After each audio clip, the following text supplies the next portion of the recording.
Welcome to part 2. Alright, what we're going to do today is a tendu. Before we get to that, I'm going to run you through your feet and arm positions again. This is first, second, third, fourth, fifth. And with your arms, ba, first, second, third, open, third, fourth, and fifth. Okay? But with our feet, we're only going to need fourth, and you're only going to need first and second for this combination. Now, a tendu is simply this.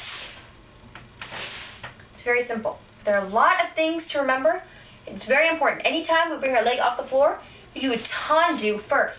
Like, think about off the floor. It could be a gigantic battement. It can be whatever. But we're going to start with little tendus because that's what you did in the beginning of class. So, our combination is going to be 5, 6, 7, 8. Tendu, but only go to demi-point on the ball of your foot. So I could actually come up like this and balance on it without my point shoes. Then I'm on demi. Okay? So demi-point, full point, back to demi, close. When you close, pull yourself even taller than before. Like, you should always feel pulled up. Pull up even more so you don't get a this action. Your knees should always be straight in both legs. There's no plie or bend in this, except for your toes, but they don't count. So demi, point, demi, close. And again, demi, point, demi, close. Then 4 faster. 6, 7, 8. Now, even when you're faster, you're still going to roll the floor to that demi point. We're trying to scrub something off the floor, and your heel is the main scrubber. So heel forward. That'll keep you turned out, which means you're from your hip socket. You can make your leg go like this, like that. The only thing that's moving is this up here. Okay, so your feet should point to the side, and your knees should point over them. Okay, so demi-point, demi-close, 2 slow, 4 fast. In front or devant, which is, I guess, French for front. Okay, and then to the side, or écarté, or second. Once again, demi-point, demi-close, demi-point, demi-close. 1, 2, 3, 4.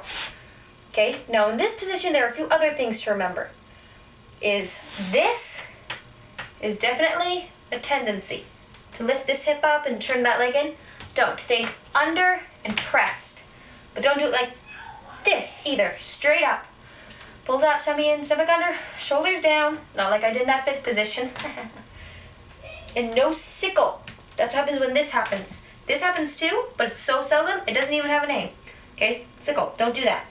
I do it a lot. So if you catch me doing it, you can point it out if you want to, but it's not that big of a deal. I do it a lot. Okay?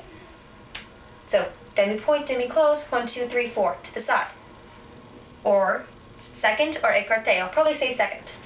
Okay? And then we're going to do derrière to the back. Now, you don't have to turn to the bar like I am now. I'm doing that so you can see. And we do that again. Demi-point, demi-close. Same thing. Point, demi-close. 1, 2, 3, 4. Roll into the floor. But turnout is a little trickier here. Instead of thinking your heel forward, like we did to the front, or going to the side and just going to the side, which is easier, to the back, think your toes first. Okay? Toes first. And don't sickle. In this position, it's really easy to sickle. Okay? Because you can't see it. Don't try to look at it either. And don't arch back.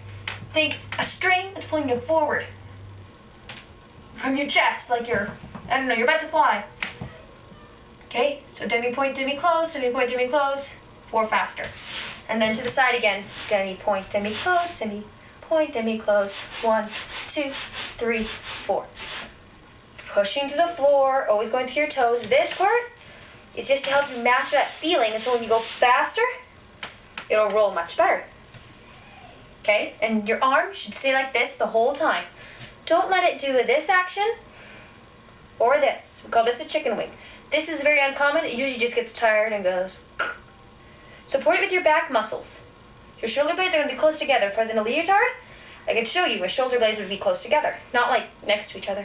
So it would look like this. Just close. Okay? And that front, side, back, side is called, it's not écarté. For some reason I want to call it that. En croix. Means front, side, back, side. So if I show you something and I only show it to the front, and then I say en croix, it means I want you to go front, side, back, side. Because I want to make these shorter. I don't want these to be super duper long. Okay? And that's our combination. And when you're done, you bring your arm down. Bring them both down and hold. Or if you want to try balance again, you can do that. Either up here or here. Or if you're really brave. Sorry, we do that in class every time someone catches a balance. Just our joke. Because somebody caught a balance once. They were like, oh, I got it! And we were all laughing. So now we do that every time. We'll do that like every time. It's like, yeah. But anyway, so that is our first set of Tendu combination. Hope you enjoyed.